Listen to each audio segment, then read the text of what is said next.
ان الحمد للہ نحمده ونستعینه ونستغفره ونعوذ باللہ من شرور انفسنا ومن سیئات اعمالنا من يهده اللہ فلا مضل له ومن يضلل فلا هادی له واشهد ان لا الہ الا اللہ وحدہ لا شریک له واشهد ان محمدا عبده ورسوله اما بعد فان خیر الحدیث کتاب اللہ وخیر الہدی ہدی محمد صلی اللہ علیہ وآلہ وسلم وشر الامور محدثاتها وكل محدثة بدعة وكل بدعة ضلالة وكل ضلالة في النار.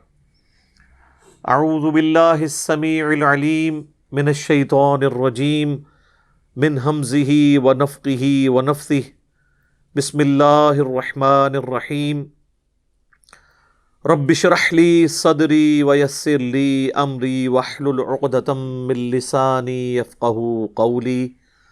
بسم اللہ الرحمن الرحیم ان اللہ وملائکتہ یصلون علی النبی یا ایہا الذین آمنوا صلوا علیہ وسلموا تسلیما. اللہم صل علی محمد وعلی آل محمد کما صلیت علی ابراہیم وعلی آل ابراہیم انک حمید مجید. اللہم بارک علی محمد وعلی آل محمد کما بارکت علی ابراہیم وعلی آل ابراہیم انک حمید مجید. اللہم ربنا آتنا فی الدنیا حسنۃ وفی الآخرۃ حسنۃ وقنا عذاب النار. ربنا آتنا من لدنک رحمۃ وہیئ لنا من امرنا رشدا. لا الہ الا انت سبحانک انی کنت من الظالمین. حسبنا اللہ ونعم الوکیل.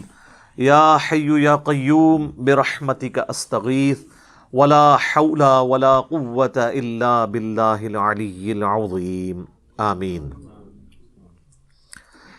الحمدللہ آج 3 جنوری 2021 کو سنڈے کے دن قرآن کلاس نمبر 61 میں ہم انشاءاللہ تعالی سورہ آل عمران کی آخری 11 آیات کور کریں گے جو اب بچ گئی ہیں.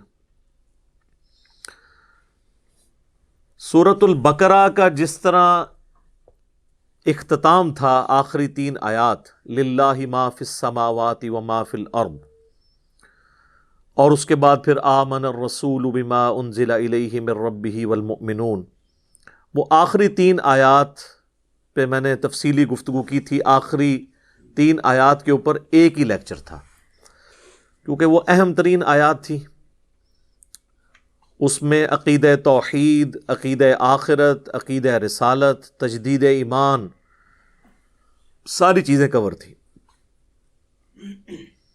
بالکل اسی پیٹرن پہ سورہ آل عمران کی جو آخری 11 آیات ہیں، یہ 11 آیات بھی قرآن حکیم میں اللہ تعالیٰ کی معرفت کا ایک خزانہ ہے، اور اس کے اندر جو دعائیں آئی ہیں وہ بعض اعتبار سے سورۃ البقرہ کی جو آخری 3 آیات ہیں، اور ان میں بھی اسپیسیفکلی آخری 2 آیات، ان کی دعاؤں سے بھی زیادہ جامع دعائیں ہیں جو اس پورشن میں آئی ہیں.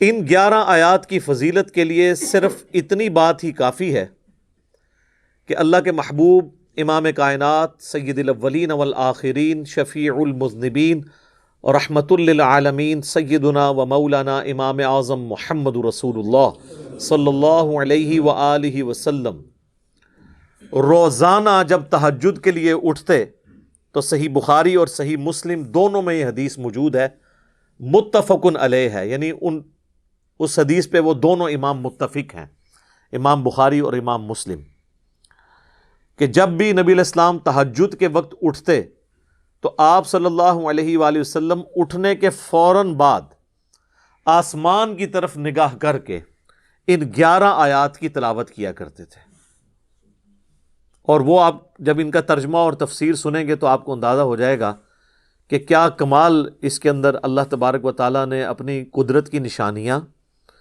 اور دعائیں بیان کی ہیں، وہ ایک کمال چیز ہے۔ اور یہ 11 آیات پڑھنے کے بعد آپ صلی اللہ علیہ وآلہ وسلم وضو فرماتے، اور پھر آپ صلی اللہ علیہ وآلہ وسلم تہجد کی نماز کبھی 11 رکعت اور کبھی 13 رکعت ادا کرتے۔ 11 رکعت میں 8 نوافل ہوتے اور 3 وتر، اور 13 رکعت میں 10 نوافل اور 3 وتر۔ اور یہ حدیث بڑی رکت انگیز ہے۔ یہ والی حدیث کچھ یوں شروع ہوتی ہے بخاری اور مسلم میں کہ عبداللہ ابن عباس کہتے ہیں کہ میں اپنی خالہ کے ہاں رات بسر کرنے کے لیے گیا، سیدہ ام المؤمنین میمونہ سلام اللہ علیہا کے ہاں۔ وہ ابن عباس کی خالہ بھی لگتی تھیں اور نبی علیہ السلام کی زوجہ محترمہ بھی تھیں، اور ظاہر ہے یہ بچے تھے۔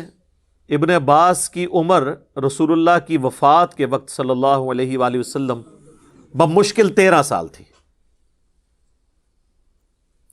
اور ظاہر ہے یہ تو اس سے بہت پہلے کا واقعہ ہے، 7-8 سال عمر ہوگی۔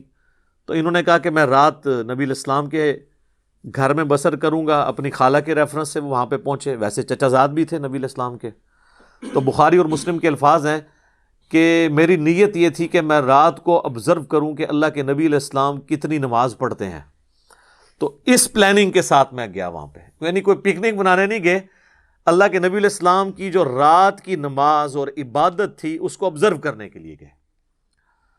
تو وہ پھر کہتے ہیں کہ میں نے دیکھا کہ اللہ کے محبوب صلی اللہ علیہ وآلہ وسلم جب رات کے وقت بیدار ہوئے تو آپ نے سورہ آل عمران کی آخری 11 آیات آسمان کی طرف ستاروں کو دیکھتے ہوئے پڑھی۔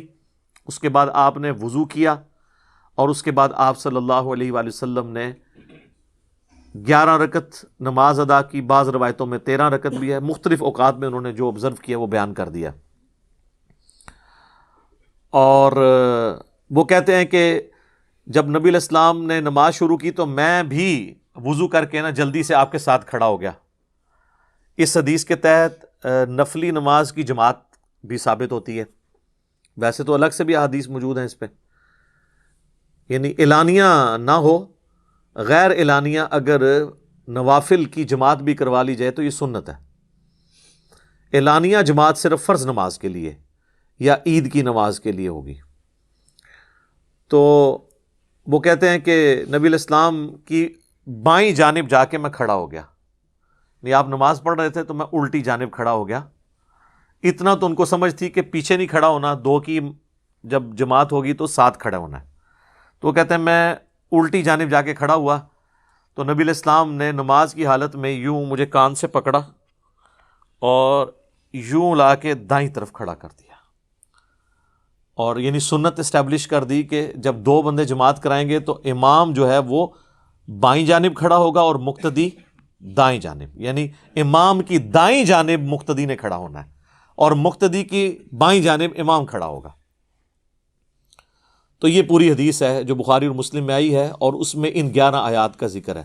یعنی یہ 11 آیات آپ علیہ السلام نے نماز میں تلاوت نہیں کی بلکہ اٹھنے کے بعد کی، اور اس کے بعد وضو فرمایا اور نماز ادا کی۔ اور ان آیات میں ایسے الفاظ بھی آئیں گے جس سے آپ کو پتہ چل جائے گا کہ نبی علیہ السلام نے اسے اٹھتے ہی بغیر وضو کے اور بغیر نماز میں پڑھے ہوئے ان آیات کو کیوں تلاوت کیا۔ یہ آیات تو ویسے متقاضی ہیں کہ ہم انہیں کم از کم 2-3 نشستوں میں کور کریں۔ یہ ایک ہی رکوع ہے اور اس میں 11 آیات ہیں، آیت نمبر 190 سے لے کر 200 تک، یہ ٹوٹل 11 آیات ہیں۔ ان آیات کے سٹارٹ میں اللہ تعالیٰ نے اپنی قدرت کی نشانیوں کا ذکر کیا ہے۔ فزیکل فینومینا آف نیچر، اللہ کی قدرت کی بڑی بڑی نشانیاں، جن نشانیوں کو آبزرو کر کے کوئی بھی شخص اپنے کریٹر کا، اپنے رب کا تعارف حاصل کر سکتا ہے، اگرچہ اس تک کسی نبی کی دعوت نہ بھی پہنچی ہو، تب بھی اس دنیا کے اندر اللہ تعالیٰ نے فزیکل فینومینا آف نیچر، قانون قدرت سے تعلق رکھنے والی اتنی ساری چیزیں جو آج سائنٹیفک فیکٹس کی وجہ سے اور زیادہ غیر مبہم ہو کر اور واضح ہو کر ہمارے سامنے آ چکی ہیں، ان کو آبزرو کر کے انسان اس رزلٹ تک پہنچ جاتا ہے کہ یہ کائنات کسی نے پیدا کی ہے، یہ رزلٹ تو وہ نکال لیتا ہے۔ اور جب وہ اس رزلٹ پہ پہنچتا ہے تو اگلا رزلٹ یہ ہے کہ وہ پھر اس میں غور و تفکر کرنے کے بعد اس رزلٹ تک بھی پہنچتا ہے کہ یہ کائنات اللہ نے بے مقصد پیدا نہیں کی ہے، اس کا کوئی نہ کوئی مقصد ہے۔ ایک تو یہ کائنات کسی کے بنانے سے بنی، پہلی جو اچیومنٹ اس کی ہوتی ہے، یہ پہلا سٹیپ، اور دوسرا سٹیپ یہ ہے کہ یہ کائنات مقصد کے تحت پیدا ہوئی ہے، اور اس مقصد کا پھر منطقی انجام یہ ہے کہ مجھے بھی اللہ تعالیٰ نے میری مرضی کے بغیر جو پیدا کیا ہے تو کسی مقصد کے لیے پیدا کیا ہے، اور اگر میں نے وہ مقصد پورا نہ کیا تو وہ ہستی میرے ساتھ کچھ بھی کرنے پر قادر ہے جس نے میری مرضی کے بغیر مجھے کریشن ایکس نہیلو عدم محض سے وجود بخشا ہے، وہ میرے ساتھ کچھ بھی کر سکتا ہے۔ تو اس کا پھر منطقی انجام یہ ہے، وہ ہے سٹیپ نمبر 3، کہ اس رب کی پناہ حاصل کی جائے اور اس کے عذاب سے چھٹکارے کے لیے کوئی تگ و دو کی جائے۔ یہ منطقی انجام ہے۔ اور پھر چوتھا سٹیپ یہ ہے کہ جو لوگ اس لیول تک پہنچ جاتے ہیں، جب کبھی بھی انہیں کسی پیغمبر کی دعوت ملتی ہے تو وہ فوراً لپک کر اس دعوت کو قبول کرتے ہیں، اور پھر اس کے بعد دعائیں اور ایمان کی جو ایمان والوں کو جو اللہ تعالیٰ نے انعامات دینے ہیں ان چیزوں کا ذکر ہے۔ میں اسے کوشش کروں گا کہ مختصر سے وقت میں آج کی نشست میں اسے مکمل کر لوں، تاکہ اگلی ہماری 62 نمبر کلاس جو ہے وہ سورۃ النساء سے سٹارٹ ہو انشاءاللہ تعالی۔ اعوذ باللہ من الشیطان الرجیم، بسم اللہ الرحمن الرحیم۔ ان فی خلق السماوات والارض، بے شک آسمانوں اور زمین کے پیدا کرنے میں، واختلاف اللیل والنہار، اور رات اور دن کا بار بار آنا، رات کے آنے کے بعد دن اور دن کے بعد رات کا آنا، یہ بدلتے رہنا، اس کے اندر لآیات لأولی الالباب، نشانیاں ہیں ان لوگوں کے لیے جن کے پاس عقل ہے۔ تو عقل تو سب کے پاس ہے۔ اس سے یہ بات بھی پتہ چلی کہ اکاؤنٹیبلٹی اسی کی ہے جس کا دماغ کام کر رہا ہو۔ جو صحیح بخاری میں سیدنا علی کا قول لے کر آئے امام بخاری تعلیقاً، اور اس کی پوری سند مرفوع حدیث بھی سنن ابن ماجہ میں موجود ہے۔ مولا علی نے نبی الاسلام کے حوالے سے بھی بیان کیا ہے کہ 3 قسم کے لوگ ہیں جن سے اللہ تعالیٰ نے اپنا قلم اٹھا لیا ہے۔ نمبر 1 مجنون، پاگل، یا ظاہر ہے وہ اہل عقل میں نہیں آئے گا۔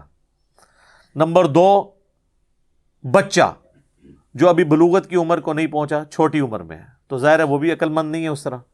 اور نمبر 3 سویا ہوا شخص، نیند کی حالت میں، اللہ تعالیٰ کی طرف سے کوئی گرفت نہیں۔ اگر کسی سے کوئی ایسا معاملہ ہو جاتا ہے تو نیند کی حالت میں، بعض اوقات لوگوں کو چلنے کی بھی عادت ہوتی ہے، یا اسی طریقے سے کسی کو نیند آ گئی، اس دوران اس کی نماز چھوٹ گئی، تو بخاری و مسلم دونوں میں حدیث ہے کہ جو شخص بھول جائے یا سو جائے تو جب اسے یاد آئے یا وہ سو کر اٹھے تو اس نماز کو وہ اس وقت ادا کر لے، اس کے لیے اس نماز کا ٹائم وہی ہے۔ اور پھر آپ علیہ السلام نے سورہ طٰہٰ کی آیت تلاوت کی، وَأَقِمِ الصَّلَاةَ لِذِكْرِي، میری یاد کے لیے نماز کو قائم رکھو۔ تو ان 3 لوگوں پہ گرفت نہیں ہے، پاگل ہو، بچہ ہو اور سویا ہوا شخص۔ اس کے علاوہ جس کو بھی عقل ہے، عقل کا یہ مطلب نہیں کہ بہت زیادہ وہ ذہین اور فتین ہوگا، عام انسان جس کا دماغ ذہنی توازن کام کرتا ہے، بگڑا ہوا نہیں ہے، اس کے لیے اس کے اندر نشانیاں ہیں، آسمانوں اور زمین کے پیدائش میں اور رات اور دن کے آنے جانے میں۔ یہ جو 2 بڑے بڑے فزیکل فینومینا آف نیچر ہیں، قدرت کے مظاہر ہیں، یہ ہر شخص آبزرو کرتا ہے، چاہے آج کا انسان ہو، آج سے 10,000 سال پہلے کا سٹون ایج کا کوئی انسان ہو، وہ ان چیزوں کو آبزرو کرتا ہے، اور اس رزلٹ پہ ضرور پہنچ جاتا ہے کہ یہ کائنات کسی نے بنائی ہے، بغیر بنائے نہیں بنی ہے۔ اور آسمان اور زمین کی پیدائش میں غور کرنے کا مطلب یہ ہے کہ پھر جو کچھ آسمان اور زمین میں آپ کو نظر آ رہا ہے اس میں ستارے بھی ہیں، سورج بھی ہے، اور زمین میں جو کچھ بھی نظر آ رہا ہے، ایک ایک چیز کے اندر اللہ کی قدرت کی نشانیاں موجود ہیں۔ اس وقت میرے بھائیوں اس ہمارے میریکل پلانٹ زمین کے اوپر، ارتھ پہ 2 ملین سپیشیز دریافت ہو چکی ہیں نباتات اور حیوانات کی، یعنی پودوں اور جانوروں کی ملا کر 20 لاکھ سپیشیز، یعنی 20 لاکھ ٹوٹل مخلوق کی تعداد نہیں ہے، ان سپیشیز میں سے صرف انسان ایک سپیشیز ہے، اور انسان ہی 7 ارب کے قریب تو ہیں دنیا میں۔ اس طرح گننا شروع کر دیں، انسان، گھوڑا، کوا، چیل، مرغی، خچر، یوں آپ گنتے چلے جائیں، انسان کے علاوہ جتنے بھی اس روئے ارض پہ آباد ہیں چیزیں، چاہے وہ جانوروں میں سے ہوں، چاہے وہ نباتات پودوں میں سے ہوں، تو ان کی سپیشیز 20 لاکھ ہیں، اور یہ ابھی وہ ہیں جو دریافت ہوئی ہیں۔ اور سائنٹسٹ ہمیں بتاتے ہیں کہ 1 اسکوائر انچ بھی اس زمین کا ایسا نہیں جہاں پہ کوئی لیونگ تھنگ نہ ہو۔ 1 اسکوائر انچ یعنی انچ بائی انچ کا جو ڈبہ ہے نا، اتنی جگہ بھی ایسی نہیں ہے جو خالی ہو کسی زندہ مخلوق سے۔ آپ یہ کہیں گے ہوا میں ہمیں کچھ نہیں نظر آ رہا، جناب نہ نظر آنے والی مخلوق ہے جو خوردبین سے آپ کو نظر آ جاتی ہے۔ ایون خوردبین کے ذریعے اگر ہم اپنے جسم پہ دیکھیں نا، تو یہ بیکٹیریاز ہی بیکٹیریاز نظر آئیں گے جو ہمارے جسم سے خوراک حاصل کر رہے ہیں، لیکن ابھی دیکھنے میں تو نہیں نظر آتے، بہت چھوٹے ہیں۔ 1 اسکوائر انچ بھی ایسا نہیں ہے جہاں کوئی لیونگ تھنگ نہ ہو۔ تو سپیشیز کی تعداد پھر ایک ایک سپیشیز کی کس لیول تک ہوگی؟ صرف انسیکٹس، کیڑے مکوڑے زمین پہ اتنے ہیں کہ زمین پہ بسنے والے ہر انسان کو اگر 20 کروڑ کیڑے دے دیے جائیں، یہاں 100+ لوگ بیٹھے ہوئے ہیں، آپ میں سے ہر ایک کو میں کہوں کہ 20 کروڑ آپ کے 20 یعنی 200 ملین ہر بندے کو میں کیڑے الاٹ کرنا شروع کروں اور 7 ارب انسانوں کو الاٹ کر دوں، تو اس سے زیادہ انسیکٹس ہیں صرف روئے ارض کے اوپر۔ یہ کیلکولیٹر فیل ہو جائے گا، آپ ذرا 200 ملین کو ملٹیپلائی کریں 7 بلین کے ساتھ۔ 1 بلین جو ہے نا وہ اتنا بڑا فگر ہے کہ اگر کوئی شخص 24 گھنٹے گنتی گنتا رہے، 25 سے 30 سال چاہیے 1 ارب گنتی گننے کے لیے۔ ظاہر ہے دن رات میں 86,400 سیکنڈ ہے، ہر سیکنڈ میں بھی 1 دفعہ گنے تب بھی آپ 1 لاکھ تو پورا نہیں کریں گے، اور باقی کام بھی بیچ میں کرنے ہیں، وہ سب کچھ بھی چھوڑ دیں تب بھی آپ کو اتنا ٹائم چاہیے۔ روزانہ 1 لاکھ دفعہ بھی گنتی آپ گن لیں تو کئی سال چاہیے 1 ارب پورا کرنے کے لیے۔ تو یہ 7 ارب انسان، اور ہر انسان کو 20 کروڑ 200 ملین کیڑے، آپ ذرا یہ کیلکولیٹ کریں، اور یہ تو ان کی تعداد ہے۔ ابھی تو ہم یہ ڈسکس ہی نہیں کر رہے میرے بھائی کہ ایک ایک سپیشیز کے اندر اللہ تعالیٰ نے جو کوالٹیز رکھی ہوئی ہیں وہ کیا ہے۔ میں اکثر مثال دیتا ہوں ڈریگن فلائی کی، انسان کو تو چھوڑ دیں بہت کمپلیکس ہے، یہ جو ہیلی کاپٹر ہم جسے کہتے ہیں، ایک چھوٹا سا آپ سمجھ لیں کیڑا ہے ہوا میں اڑنے والا، اس کے ایک ڈھیلے کے اندر 25,000 آنکھیں ہیں، اور آپ دیکھ لیں وہ جس انڈے سے نکلتا ہے نا وہ بال پوائنٹ کے نقطے جتنا انڈا ہے۔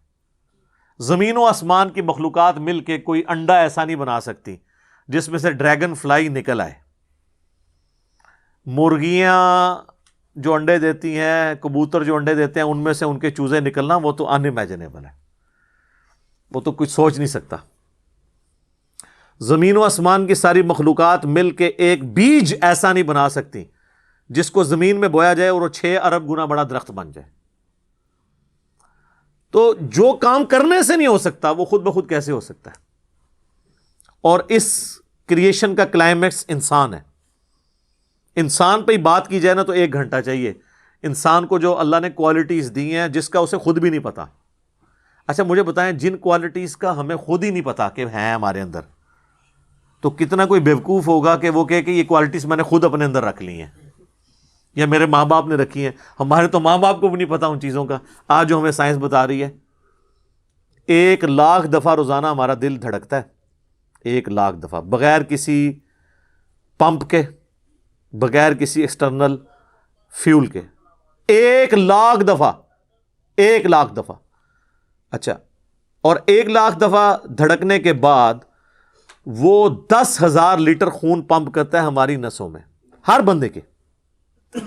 ایک انسان کے جسم میں جو نسوں کی لینتھ ہے نا، یہ آپ کی جو نروز ہیں، خون کی نالیاں، اس کی لینتھ اتنی زیادہ ہے کہ ایک بندے کی اگر صرف نسیں جوڑی جائیں تو زمین کے 2.5 چکر لگ سکتے ہیں. 40,000 کلومیٹر زمین کا سرکمفرنس ہے، 1,00,000 کلومیٹر 2.5 چکر زمین کے لگ سکتے ہیں. ان ساری نسوں میں خون کا پہنچنا اور وہ خون اپنے اندر آکسیجن لے کر جائے، ایک ایک خلیے تک پہنچنا، اور خلیے کی تعداد سینکڑوں میں، ہزاروں میں، لاکھوں میں، کروڑوں میں، اربوں میں نہیں ہے. 100 ٹریلین سیلز ہر انسان کے اندر موجود ہیں. 1 ٹریلین 1,000 ارب کے برابر ہے، 1,000 بلین کے برابر. اور 1 ارب میں نے آپ کو بتا دیا کتنا بڑا ہے. تو 100,000 ارب ہر بندے کے جسم میں خلیے ہیں. تو سائنٹسٹ کہتے ہیں یہ تو آپ حساب کر ہی نہیں سکتے، آپ کو بس مختصر بتا دیتے ہیں کہ انگلینڈ جیسے 30 ملک ہوں اور ان 30 ملکوں میں صرف درخت ہی اگے ہوئے ہوں، اور ان درختوں کے جتنے پتے ہوں گے نا اتنے ایک جسم میں خلیے ہیں. اور خلیے یہ نہ سمجھے کہ وہ ایسی کوئی چیز ہے، ایک خلیے کے اندر اتنے سسٹم ہے کہ نیو یارک سٹی جتنی جگہ چاہیے اگر ہم ایک خلیہ ہمیں بنانا پڑ جائے، جو کچھ اس کے اندر سسٹمز موجود ہیں. سوچ نہیں سکتا. بس انسان پھر یہی کہہ سکتا ہے اللہ اکبر کبیرہ والحمد للہ کثیرہ وسبحان اللہ بکرۃ واصیلا. ابھی اسٹرانومی کی فیلڈ میں جائیں تو بندہ پاگل ہو جاتا ہے. آج تو ہمیں ٹیلیسکوپ کے ذریعے کیا کچھ پتہ چل چکا ہے. ناسا کی رپورٹس تو آئے دن ڈسپلے ہوتی رہتی ہیں، اس میں میری ویڈیوز بھی آتی رہتی ہیں. اس وقت ناسا نے جو ڈسکوری کی ہے نا، اس کے تحت 250 بلین گلیکسیز ہیں اس کائنات کے اندر، 250 ارب. اور ارب میں نے آپ کو بتا دیا کتنا بڑا فگر ہے.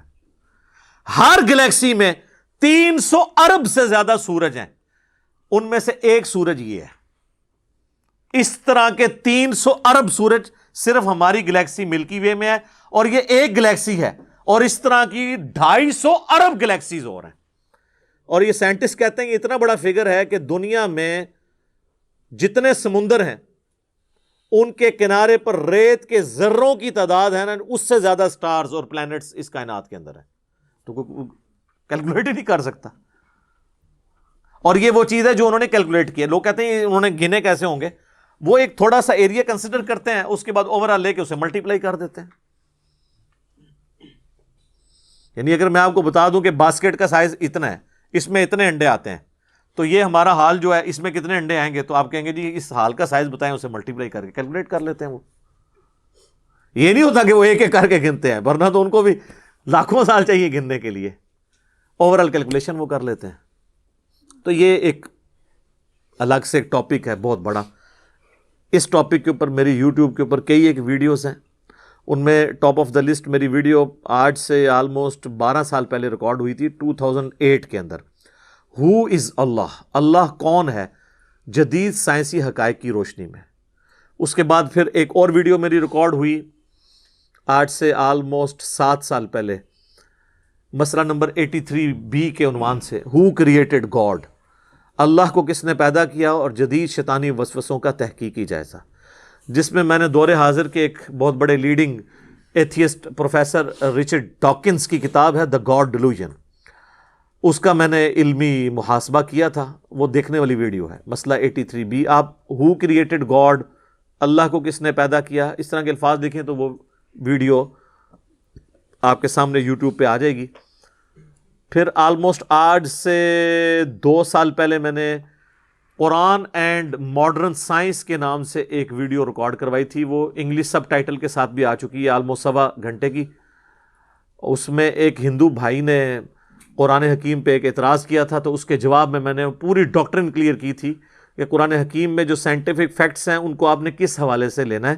قرآن جو ہے یہ لٹریچر کی بک ہے، یہ سائنس کی کتاب نہیں ہے. البتہ فزیکل فنومینا آف نیچر پہ بات کرتی ہے، تو اس کو لٹریچر کی زبان میں لینا ہوگا. اور اس حوالے سے جو مختلف چیزیں سامنے آتی ہیں غیر مسلموں کے اعتراضات، اس میں نے اوور آل ڈاکٹرن کور کی تھی. پھر آلموسٹ 8 سے سال پہلے ایک فتنہ اٹھا تھا، یہ کیا زمین ساکن ہے، اس کے اوپر بھی میں نے ایک ڈیٹیل ویڈیو دی تھی. اس میں نے کئی ایک سائنٹیفک فیکٹس کے حوالے سے ڈسکشن کی تھی. میرا خیال ہے اتنی ڈیپتھ تو کسی اور نے گفتگو، ڈاکٹر ذاکر نائک کا تو ایک آدھ لیکچر ہے، وہ بھی بالکل سطحی قسم کی گفتگو ہے، جو بالکل کریٹیکلی چیزوں کو ایک ایک ایشو کو ریزالو کرنا یہ نصیب والوں کا حصہ ہے. اللہ تعالیٰ جس کو اس کام کے لیے اٹھائے. تو میں نے یعنی ہر اعتبار سے کئی ایک ویڈیوز میری ریکارڈڈ ہیں. اس کے لیے بڑا، پھر بلیک ہول کی ڈسکوری ہوئی 8 سے 2 سال پہلے، اس پہ میری ایک ویڈیو آئی تھی.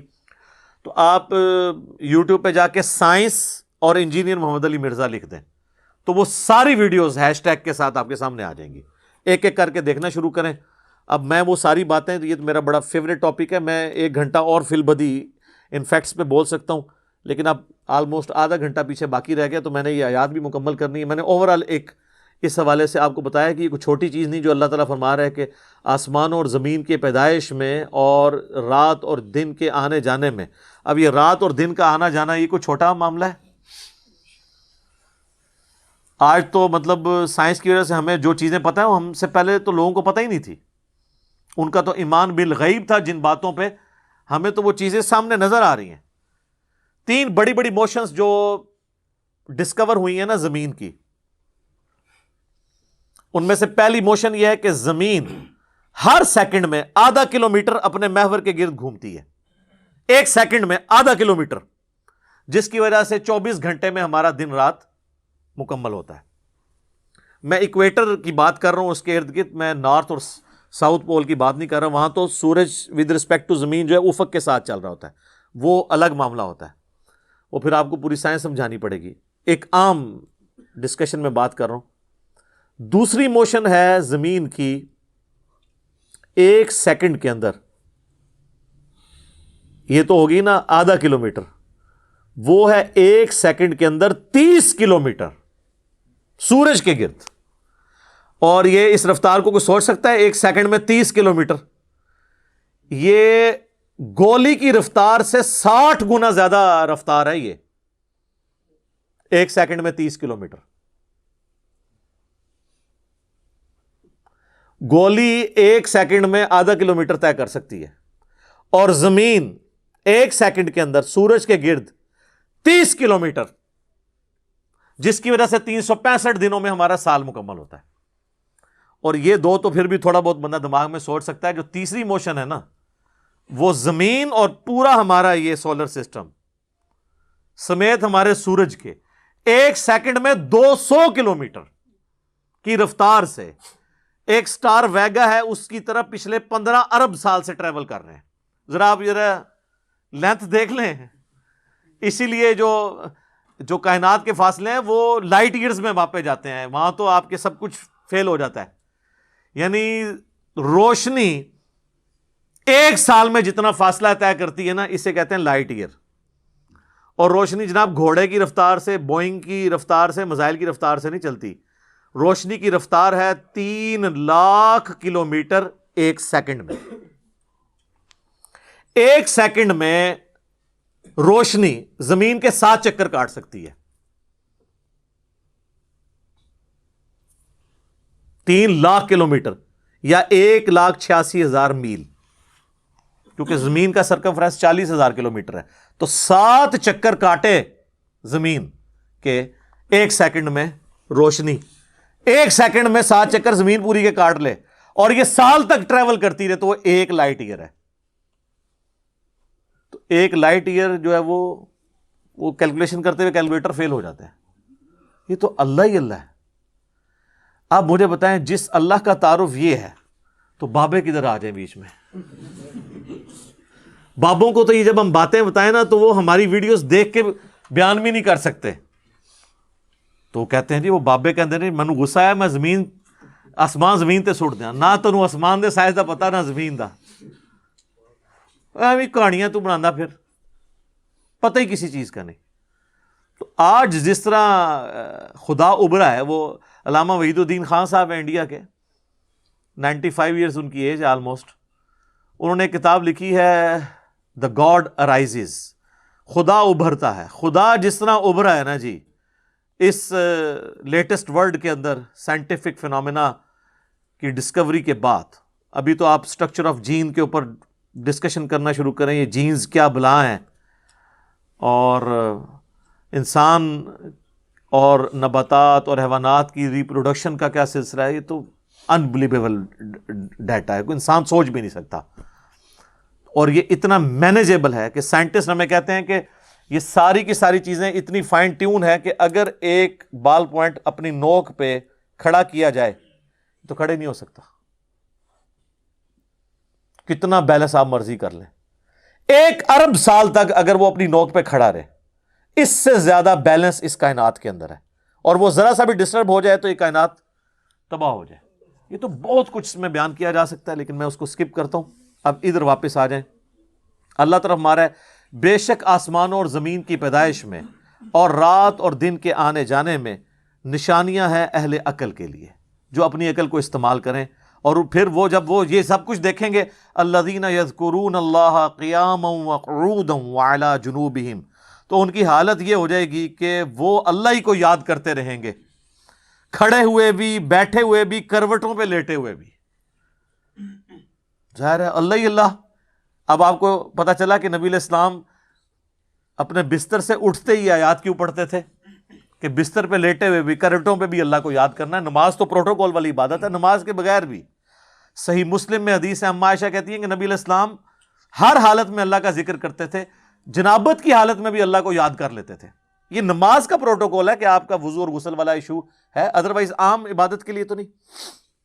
وَيَتَفَكَّرُونَ فِي خَلْقِ السَّمَاوَاتِ وَالْأَرْضِ، اور غور و تفکر کرتے رہتے ہیں آسمانوں اور زمین کی پیدائش میں. تو غور و تفکر کرنے کے بعد کس رزلٹ میں پہنچتے ہیں؟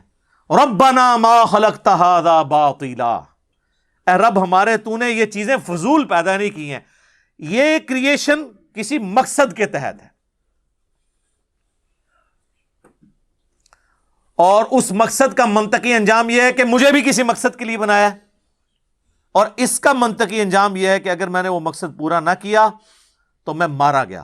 تو لہٰذا میں دعا کرتا ہوں سبحانک فقینا عذاب النار، اے اللہ تو تو پاک ہے، تو نے تو ایسی قدرت ہے تیری کہ غلطیوں سے پاک ہے تو، میں تو غلطی کروں گا، میں تو انسان ہوں. فقینا عذاب النار، پس ہمیں بچا لے آگ کے عذاب سے. یعنی وہ جہنم کا کنسیپٹ بھی آئے گا. ظاہر ہے کہ اگر یہ اور اس میں آپ دیکھیں اس پوری گفتگو میں کہیں نبیوں کا ذکر نہیں ہے، یعنی انبیاء کی دعوت نہ بھی پہنچی ہو، ہمارے اندر جو اللہ نے اخلاقی حص رکھی ہے کہ ہم یہ چیزیں آبزرو کر کے حق تک پہنچ سکتے ہیں. ہالی ووڈ کی فلم کے اینڈ پہ بھی حق کی جیت دکھائی جاتی ہے. یہ ہماری انسٹنکٹ میں ہے کہ سچ کو جیتنا چاہیے، جھوٹ کو ہارنا چاہیے. بس اسی کی وجہ سے ہر وہ شخص اکاؤنٹیبل ہے جس کی عقل کام کر رہی ہے، چاہے اس تک نبی کی دعوت پہنچی ہو یا نہ پہنچی ہو. اور پھر وہ بے ساختہ دعا کرتا ہے، ربنا انک من تدخل النار، اے رب ہمارے بے شک جس کو تو نے آگ میں داخل کر دیا، فقد اخزیتا، تو اسے تو نے رسوا کر دیا. وما للظالمین من انصار، اور ایسے ظالموں کا کوئی مددگار بھی نہیں ہو سکے گا اگر تو نے عذاب کا فیصلہ کر دیا. آپ ویسے کہتے ہیں کہ وہ پیر اس وقت تک جنت میں نہیں جائیں گے جب تک مریدوں کو نہ لے جائیں. سر یہ بابوں کے خدا کی بات ہو رہی ہے، اور یہ کتابوں کے خدا کی بات ہے. اسی تو ہم عرض کرتے ہیں کہ مرنے سے پہلے اے مسلمان کر لے اس پہ غور. کتابوں کا خدا اور ہے، بابوں کا خدا اور. بابوں کا وکھرا جہاں اور، اس کا ایک اپنا ہی جہاں ہوتا ہے. ظاہر ہے انہوں پتہ ہی نہیں ہے کہ دین کی ہے، تو وہ اپنا ہی جہاں ہوئے گا. اللہم اجرنا من النار، آمین. اس کے بعد اللہ تعالیٰ ہمارا ہے کہ ایسا شخص جو اس رزلٹ پہ پہنچا ہونا، جیسے اسے نبی کی دعوت پہنچے گی نا، کہ کوئی ندا لگانے والا اپنے رب کی طرف بلا رہا ہے، تو وہ پھر ایمان لے آئے گا. اور یہ بڑی پیاری دعائیں ہیں. میں نے آپ کو کہا تھا سورۃ البقرہ کی دعاؤں سے بھی زیادہ جامع دعائیں ہیں. اگلی دعا سنیں، ربنا اننا سمعنا منادیا ینادی للایمان، اے رب ہمارے ہم نے ایک ندا کرنے والے کو سنا کہ جو ندا لگا رہا تھا، آواز دے رہا تھا، ایمان کی طرف بلا رہا تھا، ان آمنوا بربکم، کہ رب اپنے رب پر ایمان لاؤ. یہ ندا دینے والا کون؟ محمد رسول اللہ صلی اللہ علیہ وآلہ وسلم، اور وقت کا پیغمبر. فآمنا، تو اے رب ہمارے ہم نے تیرے نبی کی دعوت کو قبول کیا اور ایمان لے آئے. تو اے اللہ آپ ایمان لے آئے ہیں تو پہلے جو غلطیاں ہوئی اگر انجانے میں تو معاف کر دے. وہی دعا اگلی آ گئی, ربنا فاغفر لنا ذنوبنا, اے رب ہمارے پس بخش دے ہمیں ہمارے گناہوں کو, وکفر عنا سیئاتنا, اور ہماری برائیوں سے درگزر فرما دے, وتوفنا مع الابرار, اور ہمیں موت دینا نیک لوگوں کے ساتھ, یعنی مرنے کے بعد جو نیک لوگوں کا انجام ہونا ہے ہمارا انجام وہی ہو. ہم نے تیرے نبی کی دعوت پہ لبیک کہہ دیا ہے. ربنا وآتنا, اور اے رب ہمارے عطا فرما دے ہمیں, ما وعدتنا علی رسلک, جو تو نے اپنے رسول کے ذریعے ہم سے وعدے کیے نا کہ جو اپنے رب کو مانے گا, پیغمبر کی پیروی کرے گا, اس کو جنت میں فلاں فلاں نعمتیں ملیں گی. تو اے اللہ ہم تجھ سے دعا کرتے ہیں جو تو نے ہمارے نبی کے ذریعے ہم سے وعدہ کیا نا, ان وعدوں کا مصداق بھی ہمیں بنا دینا, آمین. ولا تخزنا یوم القیامہ, اور ہمیں قیامت والے دن رسوا نہ کرنا. انک لا تخلف المیعاد, بے شک تو اپنے وعدے کے خلاف نہیں کرتا. اور واقعی اللہ تعالیٰ اپنے وعدے کے خلاف نہیں کرتا. اس کا وعدہ ہے کہ اس نے اپنے تابع فرمان لوگوں کو جو وقت کے پیغمبر کی آواز پہ لبیک کہیں گے ان کو اپنی رحمت کے مقام جنت میں داخل کرے گا. یہ وعدہ اس نے پورا کرنا ہے. اس کا یہ بھی وعدہ ہے کہ اپنے مجرمین کو جہنم میں پھینکنا ہے, لیکن وہ وعدہ اس کے اپنے اختیار میں ہے. اس میں اگر وہ معاف کرنا چاہے تو اس کا اپنا اختیار ہے, لیکن جو جنت والا وعدہ ہے نا اس میں تو وہ وعدہ خلافی کر ہی نہیں سکتا, کیونکہ وہ تو اس نے پیکج دیا ہوا ہے. دوسرے والے کیس میں وہ خود چھوڑنا چاہتے تو چھوڑ دیں. مثلا میں کہتا ہوں کہ آپ یہ کام کریں تو میں اتنی مزدوری آپ کو دوں گا, تو میرے پہ واجب ہے یہ کرنا, ورنہ تو میں غلط بیانی کروں گا. اور اگر میں کہوں کہ اگر تم نے اس میں یہ کوتاہی کی تو میں تمہارے اتنے پیسے کاٹ لوں گا, اور میں نہ کاٹوں آپ کو پھر بھی پورے دے دوں, تو اس سے آپ یہ نہیں مجھے کہہ سکتے میں نے وعدہ خلافی کی ہے, میں نے عفو درگزر والا معاملہ کیا. لیکن ہم ایز اے قانون لوگوں کو یہی بتائیں گے جو قرآن کے اندر آیا ہے کہ اللہ نے اپنے مخالفین کو جہنم میں پھینکنا ہے اور ماننے والوں کو جنت میں بھیجنا ہے. اللہم اجعلنا منہم, اللہم انا نسألک جنت الفردوس مع النبیین والصدیقین والشہداء والصالحین, آمین. ربنا اصرف عنا عذاب جہنم ان عذابها کان غراما, آمین. اب اللہ تعالیٰ نے کہا جو یہ دعائیں کرتے ہیں کوشش کریں یہ دعائیں یاد کریں, نہیں تو دیکھ کے بھی پڑھ سکتے ہیں. فاستجاب لهم ربهم, پس اللہ نے قبول کر لی ان کی دعائیں. جو لوگ ان کوالٹیز کے مالک ہیں اور یوں اپنے رب کو پکارتے ہیں, تو سر یہ جو اللہ کو اس طریقے سے پکارے گا اسی کی دعا قبول ہوگی. ہمیں تو بزرگوں اور بابوں ان کا تعارف کروایا گیا ہے. قرآن تو میرے بھائی ایک ہی بابے کی بات کرتا ہے اور وہ وقت کا پیغمبر ہے. ہاں باقی سارے فالوور ہیں, باقی لوگوں کے بنائے ہوئے بابے ہیں. اللہ نے جو ہمارا بزرگ اور بابا یا کوئی بھی پیر اس کو نام دے دیں, وہ ایک ہی ہے وقت کا پیغمبر جس کا آپ کلمہ پڑھتے ہیں. صلاۃ بر محمد و آل محمد, اللہم صلی علی محمد و علی آل محمد. فاستجاب لهم ربهم, پس التجا سن لی ان کے رب نے ایسے لوگوں کی, انی لا اضیع عمل عامل منکم, کہ میں ہرگز ضائع نہیں کروں گا عمل کسی بھی عمل کرنے والے کا تم میں سے, جو وقت کے پیغمبر کی دعوت کو قبول کرے, نیک اعمال کرے. اچھا اکثر لوگ کہہ رہے ہوتے ہیں پتہ نہیں ساڑی نماز قبول ہونی ہے کہ نہیں. کئی لوگ کہتے ہیں منو تے اللہ نے سٹنا ہی دوزخ سے, ہاں تو سٹے گا دوزخ جی. بخاری مسلم میں حدیث ہے کہ اللہ تعالیٰ فرماتا ہے میں اپنے بندے کے گمان کے قریب ہوں. اچھے اعمال کریں, اس کے بعد اچھا گمان رکھیں اللہ سے, زیادہ باریکیوں میں نہ پڑھیں, کیونکہ اللہ تعالیٰ اگر باریکی پہ آ گیا تو پھر تو سر کوئی نہیں بچتا. سورہ فاطر میں اللہ نے فرمایا اگر ہم لوگوں کو پکڑنا شروع کر دیں تو روئے عرض پہ ایک بندے کو بھی سلامت نہ چھوڑیں. غلطیوں سے پاک صرف اللہ ہے. پیغمبروں کو بھی ہم یہ نہیں کہتے, ہم کہتے ہیں گناہوں سے وہ پاک ہیں. لغزش خطا پیغمبر سے بھی ہو سکتی ہے, سبحان اللہ ہی ہے صرف. انبیاء کی لغزشیں قرآن میں رپورٹ ہوئی ہیں نا, گناہ نہیں ہے, لغزشیں, غلطیاں. غلطیوں سے پاک صرف اللہ ہے. دیکھ لیں حضرت یونس علیہ السلام نے کیا دعا کی ہے, لا الہ الا انت سبحانک, اللہ تیرے سوا کوئی معبود نہیں, پاک صرف تو ہی ہے. انی کنت من الظالمین, میں تو انسان ہوں, انسان غلطی کرے گا, میں نے ظلم کرنے والوں میں ہوں. حضرت آدم علیہ السلام نے کیا دعا کی, ربنا ظلمنا انفسنا وان لم تغفر لنا وترحمنا لنکونن من الخاسرین. تو اللہ تعالیٰ ہمارا جو عمل کرے گا میں کسی کا عمل ضائع نہیں کروں گا. یہ میری طرف سے تسلی ہے. کسی کو وہم بھی نہ آئے کہ اس نے وقت کے پیغمبر کی پیروی کی اور پھر بھی اس کے دماغ میں یہ کیڑا ہے کہ پتہ نہیں میں نے کیا بڑھنی ہے. نہیں, امید کو نہیں چھوڑنا, لیکن اس کا یہ مطلب نہیں خالی امید لگا کے بیٹھنی ہے. اس کی تو امام غزالی نے بڑی پیاری مثال دی ہے کیمیائے سعادت میں کہ جو لوگ صرف اللہ کی رحمت پہ بیٹھے ہوئے ہیں نا, عمل نہیں کرتے, ان کی مثال اس کسان کی سی ہے جو زمین میں دانا نہیں بوتا اور کہتا ہے بارش ہوگی تو خود ہی گندم نکل آئے گی, حالانکہ اس کو بھی پتا ہے کہ نہیں نکلے گی. ویسے ایسا کسان کوئی نہیں ہوتا. یہ مسلمان ہی بنے ہوئے ہیں ایسے کسان اپنی آخرت کے معاملے میں. دنیا میں آج تک کوئی بیوقوف کسان بھی ہے جس نے کہا بارش ہوئی تو خود بخود گندم نکلے گی, وہ بھی کہے گا یار میں نے کچھ بویا تو نہیں ہے نا. تو سر دنیا میں اعمال بوئیں گے اور اس کی کھیتی کا انجام آخرت میں ملنے والا ہے اللہ کی رحمت کے ساتھ ان لوگوں کے لیے جنہوں نے دنیا میں کھیتی بوئی ہوگی. من ذکر او انثی, چاہے وہ مرد ہوا یا عورت. یہ اللہ نے عورتوں کی تسلی کے لیے, کیونکہ اکثر قرآن میں ڈومیننٹ سیگا مرد کا ہی آیا, کیونکہ وہ عرب لینگویج میں بھی اوورال بھی پوری دنیا میں آپ دیکھیں تو زیادہ تر جو ہے وہ ڈومیننٹ, ایون عورتیں جو شاعری کرتی ہیں وہ بھی مذکر کے سیغوں سے کرتی ہیں. ہاں جو اپنے پیروں کے لیے کلام لکھتے ہیں نا تو میں تیری دردی منگ دی, وہ لکھتے ہیں فیمیل, ٹھیک ہے نا. باقی عورتیں بھی جو شاعری کریں گی نا, آپ پروین شاکر کی شاعری پڑھ کے دیکھ لیں, وہ فیمیل کے سیغوں سے نہیں میل کے سیغوں سے. ایک ڈومیننٹ چیز اللہ نے رکھی ہے ظاہر ہے. تو یہاں پہ اللہ نے کلیئر کیا کہ چاہے مرد ہے یا عورت ہے کسی کا عمل ضائع نہیں ہوگا, سب کو اجر ملے گا.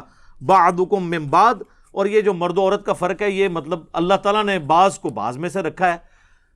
مرد کو ذریعہ بنایا ہے عورت کی پیدائش کا. حضرت آدم علیہ السلام کی پسلی سے عورت پیدا ہوئی اور پھر ساری جو مخلوقات ہے وہ عورت کے ذریعے اللہ نے پیدا کی. تو بعض میں سے ہے.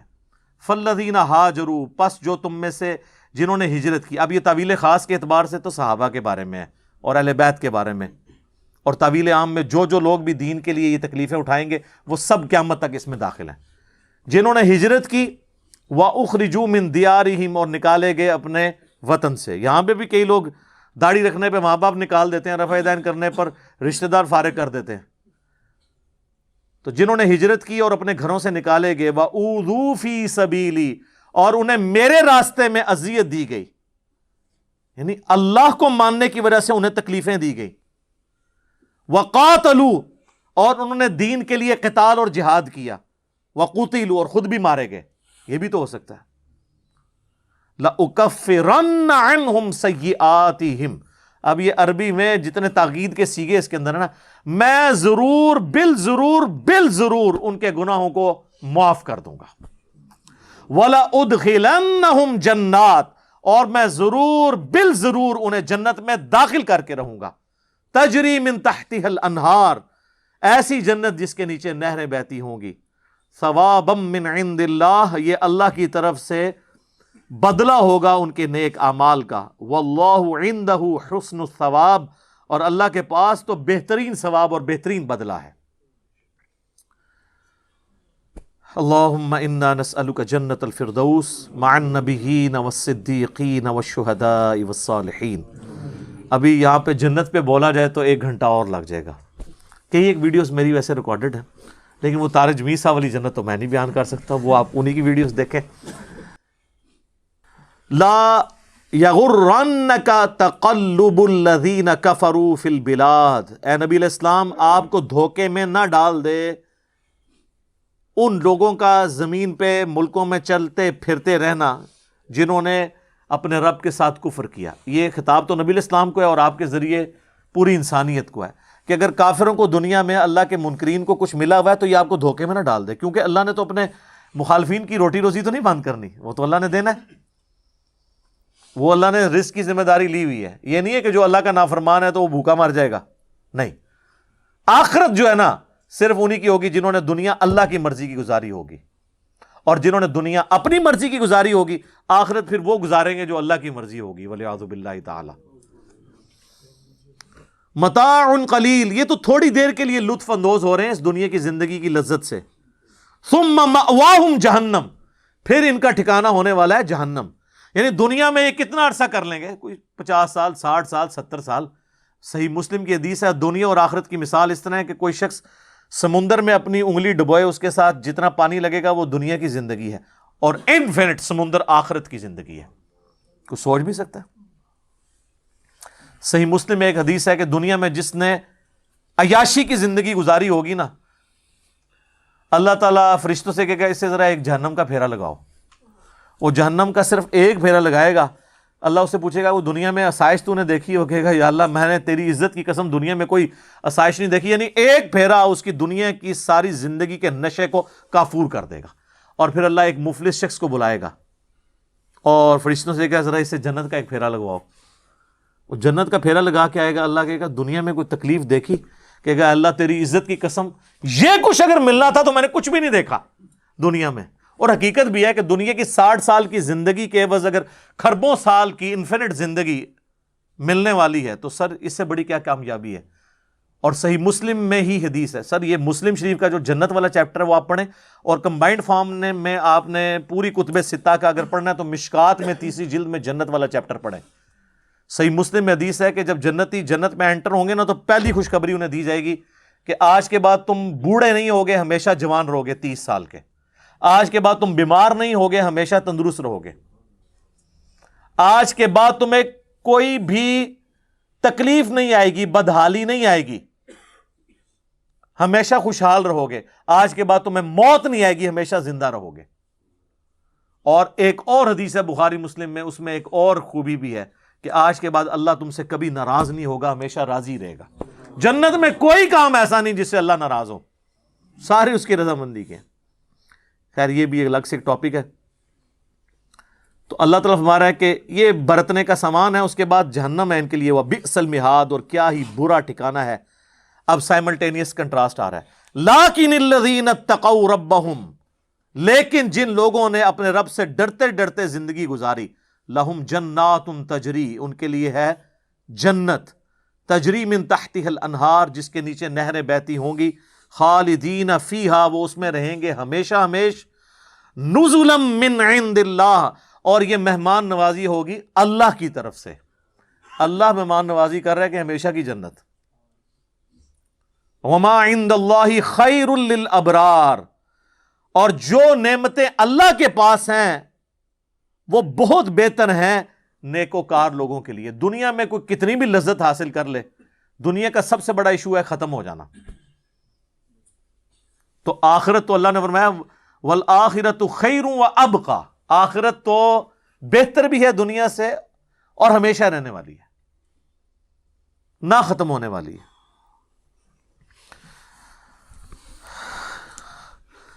اب آخری جو آیت ہیں 2، وہ چونکہ سورت کنکلوڈ ہو رہی ہے، لہٰذا جب بھی سورت کنکلوڈ ہوتی ہے تو اس سورت کا جو مرکزی ٹاپک ہے نا اس کو دوبارہ سے نکال کے نا ڈسکس کیا جاتا ہے تاکہ کنکلوژن کے وقت وہ مرکزی خیال بھی ذہن میں رہے. چونکہ یہ کرسچنس کو، اہل کتاب کو ایڈریس کرتی ہے سورت، اور دوسرا غزوہ احد میں جو مسلمانوں سے غلطی ہوئی وہ 60 آیات جو کئی لیکچرز میں یہاں کور ہوئیں، تو یہ دونوں ٹاپکس کو اللہ تعالیٰ نے سمیٹ دیا ہے. وَإِنَّ مِنْ أَهْلِ الْكِتَابِ، اور بے شک اہل کتاب میں ایسے لوگ بھی ہیں، لَمَن يُؤْمِنُ بِاللَّهِ، جو اللہ پر ایمان لاتے ہیں، وَمَا أُنزِلَ إِلَيْكُمْ، اور اے مسلمانوں جو تمہاری طرف نازل ہوا اس پہ بھی ایمان لاتے ہیں. یعنی ایسے کرسچنز جنہوں نے محمد رسول اللہ صلی اللہ علیہ وآلہ وسلم کے آنے کے بعد آپ کی دعوت کو قبول کر لیا، ایسے لوگ بھی ہیں. وما انزل الیہم، اور جو ان کی طرف نازل ہوا تھا اس پہ بھی ایمان لاتے ہیں. خاشعین للہ، اللہ سے ڈرتے ہوئے. لا یشترون بآیات اللہ ثمنا قلیلا، یہ ایسے لوگ ہیں جو اللہ کی آیات کا سودا نہیں کرتے چند ٹکوں کے عوض، تھوڑے سی دنیاوی منفعت کے عوض سودا نہیں کرتے. یعنی جہاں پر وہ یہود و نصارہ کے علماء بھی تھے جنہوں نے اپنی کتابوں میں نبی علیہ السلام کے بارے میں پیش گوئیاں اور پروفیسیز جو موجود تھیں کہ ایک آخری پیغمبر نے آنا ہے، اس کو چھپاتے بھی تھے اور اس سے روگردانی بھی کرتے تھے. جہاں ایسے بدبخت ہیں وہاں پہ ایسے خوشبخت بھی ہیں انہی جیوز اور کرسچنز کے اندر کہ جو ان خوشخبریوں اور پیش گوئیوں کا مصداق جو بن کے آئے محمد رسول اللہ صلی اللہ علیہ وآلہ وسلم، ان پر ایمان بھی لاتے ہیں. اور ان کی نشانی یہ ہے کہ وہ اللہ کی آیات کو چند ٹکوں کے عوض بیچتے نہیں ہیں. یعنی جو دنیاوی منفعت ہے نا، یہ انسان کو پیغمبر کی دعوت قبول کرنے سے پیچھے رکھتی ہے. اولئک لہم اجرہم عند ربہم، ایسے لوگوں کے لیے ان کے رب کے ہاں اجر ہے. ان اللہ سریع الحساب، اور بے شک اللہ تعالیٰ حساب لینے میں جلدی فرمانے والا ہے، یعنی ان قریب حساب ہو جانا ہے. اچھا دنیا میں لوگ کہتے ہیں نا جناب چلو جی آگے جا کے پتہ لگے گا، آگے جا کے پتہ نہیں لگے گا، لگ پتہ جائے گا. آگے جا کے پتہ چلنا تو ایک انفارمیشن ہی ہوگی، اس کو آپ انڈو تو نہیں کر سکتے. اللہ تو چاہتا ہے کہ مرنے سے پہلے تمہیں پتہ چل جائے، یعنی کہ جو ہم بھی عرض کرتے ہیں کہ مرنے سے پہلے اے مسلمان کر لے اس پہ غور، کتابوں کا خدا اور ہے، یہ کتابوں کا خدا ہے جس نے تعارف کروایا ہے، اور جو بابوں نے آپ کو تعارف کروایا ہے بابوں کا خدا اور ہے. اگرچہ وہ اسی خدا کو مانتے ہیں لیکن وہ اللہ کو مطلوب نہیں ہے وہ کوالٹی، نہ وہ شریعت جو انہوں نے پیش کی ہوئی ہے، بلکہ اللہ اس شریعت کو آن کرتا ہے جو اس نے کتابوں کے ذریعے اپنے پیغمبروں کے ذریعے آپ تک پہنچائی ہے. یا ایھا الذین آمنوا، اے اہل ایمان، آمنوا اصبروا وصابروا، ثابت قدم رہو اور کمر بستہ رہو دشمن کے مقابلے میں. ورابطوا، دشمن کے مقابلے میں بھی اپنا ڈسپلن لوز نہ کرو، دین کی خدمت میں بھی صبر اختیار کرو اور صبر کے اوپر ڈٹے رہو، اور اپنا جو یہ رابطو اپنا ڈسپلن بھی لوز نہ کرو. واتقوا اللہ، اور اللہ سے ڈرو، لعلکم تفلحون، تاکہ تم اپنے مقصد میں کامیاب ہو سکو.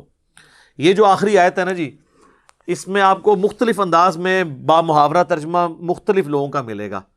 بعض نے ترجمہ کیا ہوگا کہ اے اہل ایمان صبر کرو اور اس صبر کے اوپر استقامت اختیار کرو، اور مسلمان ملکوں کی سرحد کی حفاظت کرو. وہ رابطو کا یہ مطلب لیتے ہیں، یہ معنی بھی اپنی جگہ درست ہے، کیونکہ رابطو جو ہے وہ ایک جنرل لفظ ہے، اللہ کی راہ میں جہاد کرنے کے لیے بھی استعمال ہوتا ہے، اللہ کے دین کی ترویج کے لیے کوشش کرنے کے لیے بھی استعمال ہوتا ہے. تو چونکہ پس منظر میں اس میں غزوہ احد تھی تو یہ بتایا گیا کہ اس غلطی کی وجہ سے جو تمہاری فتح شکست میں بدلی، تو اب اس پہ تم نے صبر کرنا ہے اور صبر پہ استقامت رکھنی ہے، اور مستقبل کے لیے اپنا ربط، اپنا ڈسپلن لوز نہیں کرنا، اور اللہ سے ڈرتے رہنا ہے. لعلکم تفلحون، تاکہ تم فلاح پا جاؤ. تو پھر سر فلاح پائی ہے نا، آپ دیکھ لیں اس کے بعد مسلمانوں نے پھر کوئی جنگ ہاری نہیں ہے. غزوہ احد کے بعد چاہے خندق ہوئی، فتح مکہ ہوئی، غزوہ خیبر ہوئی، غزوہ حنین ہوئی، اور پھر جا کے قادسیہ اور یرموک ہوئیں، اللہ تعالیٰ تو یہ امت اس کے لیے تیار کر رہا تھا نا. تو اللہ تعالیٰ نے ان ساری بڑی جنگوں میں بھی مسلمانوں کو فتوحات دی کہ وہ ڈسپلن اپنا لوز نہ کریں. ابھی مستقبل میں تو اللہ تعالیٰ نے صحابہ کرام علیہم رضوان کے ذریعے رومن اور پرشین امپائرز کو اکھڑوانا تھا اور دنیا میں فریڈم آف ایکسپریشن کرنا تھا. اس پہ ہمارے بھائی جو ہیں وہ انہوں نے ویڈیو بھی پچھلے دنوں اپلوڈ کی ہے، جب عرب میں قرآن آیا، جو پچھلی قرآن کلاس میں سے تھی. ابھی انہوں نے عمر سیریز کے اس میں سینری لگا کے ہدایہ پورٹل کے اوپر آپ وہ ویڈیو دیکھ سکتے ہیں کہ کس طریقے سے اللہ تعالیٰ نے ایک مختصر سی جماعت سے، نبی علیہ السلام کی لیڈرشپ کے اندر اور قرآن کی برکت سے، اس مختصر جماعت سے سینکڑوں سالوں کی حکومتیں الٹوا کے ہمیشہ کے لیے فریڈم آف ایکسپریشن جو ہے اس کو عام کر دیا، کہ آج الحمدللہ پوری دنیا کے اندر لوگوں کو اجازت ہے کہ وہ اپنے بادشاہ سے اختلاف کرتے ہوئے بھی اپنا ریلیجن رکھ سکتے ہیں. پہلے ایسا نہیں ہوتا تھا، پہلے جو بادشاہ کا دین ہوتا تھا وہی رعایا کا دین، ادروائز قتل کر دیے جاتے تھے. تو اسلام کی برکات ہے. اللہم من احییتہ منا فاحیہ علی الاسلام ومن توفیتہ منا فتوفہ علی الایمان. اللہم ربنا آتنا فی الدنیا حسنہ وفی الآخرۃ حسنۃ وقنا عذاب النار. اللہم ثبتنا علی القرآن ربنا آتنا من لدنک رحمۃ وہیئ لنا من امرنا رشدا. آمین. یہ میرے بھائیو الحمدللہ آج ہماری سورہ آل عمران مکمل ہوئی، اور یہ آپ دیکھ لیں 61 لیکچرز کے اندر ہم یہاں تک پہنچے ہیں، جس میں سے پہلے 6 لیکچرز تو قرآن کے تعارف کے اوپر تھے، اور 55 لیکچرز میں 2 صورتیں کور ہوئی ہیں، سورۃ البقرہ اور سورہ آل عمران. میں یہ کہتا ہوں کہ اس کے بعد کوئی ریکارڈنگ نہ بھی ہو، سورۃ البقرہ اور سورہ آل عمران جتنی میں نے ان ڈیپتھ ریکارڈ کروا دی ہے اور اللہ کی دعوت کو، اس کے مزاج کو سمجھتے ہوئے پورے قرآن کی جو تھیم ہے اس کی روشنی میں جس طریقے سے پریزنٹ کرنے کی کوشش کی ہے، تو یہ بھی انسان کی ہدایت کے لیے کافی ہے۔ باقی اللہ سے ہم امید کرتے ہیں کہ یہ اللہ کرے، پچھلا قرآن تو ہمارا 344 لیکچرز میں مکمل ہوا تھا 9 سالوں کے اندر، تو اس دفعہ تو لگ رہا ہے شاید یہ کوئی 400 لیکچرز بن جائیں یا 450، لیکن کوشش میں یہ کر رہا ہوں کہ ان ڈیپتھ گفتگو کی جائے، کوئی تشنگی کسی کی باقی نہ رہے کہ اس آیت میں یہ ایک امپورٹنٹ چیز تھی جو اس سے ریلیٹڈ تھی، وہ بریف کرنا ضروری تھی۔ باقی تو قرآن کی تفاسیر پچھلے 1400 سال میں سینکڑوں لکھی گئیں، ہمارے بعد بھی لوگ بیان کریں گے، یہ کتاب کبھی پرانی نہیں ہوگی۔ ہر آنے والا دور قرآن حکیم کی نئی نئی چیزیں لوگوں کے سامنے آشکار کر رہا ہے۔ یہ تو ایک نہ ختم ہونے والا معاملہ ہے، یہ اللہ کی کتاب ہے، کوئی انسان کی لکھی ہوئی کتاب نہیں ہے۔ اور یہ یاد رکھیے گا، الہامی کتابیں کبھی پرانی نہیں ہوتی، کیونکہ یہ ہیومن انسٹنکٹ سے ڈیل کرتی ہیں۔ باقی آپ کوئی بھی کتابیں دیکھیں، کچھ عرصے بعد نئی تھیوری آ جائے گی، نئی ڈسکوریز آ جائیں گی، وہ چیزیں نئی جو ہے وہ انوینشنز آ جاتی ہیں، پرانی ایبسلیٹ ہو جاتی ہیں۔ اب دیکھ لیں، ہم نے تو اپنی زندگی میں کئی چیزیں ایبسلیٹ ہوتے دیکھی ہیں۔ یہ جو لینڈ لائن فون ہے، پورے محلے میں ایک فون ہوتا تھا، آج آپ کو پورے شہر میں بھی ایک فون ہی نظر آئے گا موبائل فون کے بعد۔ لیکن الہامی کتابیں پرانی اس لیے نہیں ہوتی کہ آج سے 10,000 سال پہلے کے انسان کی بھی ہیومن انسٹنکٹ وہی تھی جو آج ہے اور جو قیامت تک ہے، جو اللہ نے ہماری جبلت میں رکھی ہے۔ بیوی، بچے، ماں باپ، یہ معاشرہ، اس کے ساتھ کس طرح ڈیل کرنا ہے اور اس سسٹم میں رہتے ہوئے اللہ کو کیسے راضی کرنا ہے، یہ ایشوز ہمیشہ اسی طریقے سے رہیں گے۔ اس لیے الہامی کتابیں کبھی پرانی نہیں ہوتی۔ اور دیکھیں، آج بھی آپ کتاب پڑھتے ہیں تو لگتا ہے آج کی بات ہو رہی ہے۔ سبحانک اللہم وبحمدک، اشہد ان لا الہ الا انت، استغفرک واتوب الیک، وما علینا الا البلاغ المبین۔ جزاکم اللہ خیرا۔